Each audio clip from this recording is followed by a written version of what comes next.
ஒரு மாவட்டத்தையே தன்னோட கண்ட்ரோல் வச்சுக்கிற அதிகாரம் மாவட்ட ஆட்சியருக்கு இருக்கு. ஆனா ஒரு மாவட்ட ஆட்சியருக்கு இல்லாத அதிகாரம் ஒரு கிராம நிர்வாக அலுவலருக்கு இருக்கு. அதுதான் பிறப்பு இறப்பு சான்றிதழ் வழங்கும் அதிகாரம்.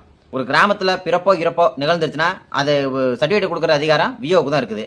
அது சம்பந்தமா நம்ம ஏதாச்சும் ஒரு விண்ணப்பம் கொடுத்தோம்னா அதை எப்படி கொடுக்கலாங்கிறத யோசிக்க மாட்டாங்க. எப்படி நம்ம நிராகரிக்கலாம்னு யோசிப்பாங்க. ஏன்னா கொடுக்க வேண்டியதை நம்ம கொடுத்தோம்னா அவங்க எப்படி வேணாலும் கொடுத்துருவாங்க. அதை கொடுக்க மறுக்கிறதுனால அதையும் அவங்க சர்டிபிகேட் கொடுக்க மறுக்கிறாங்க.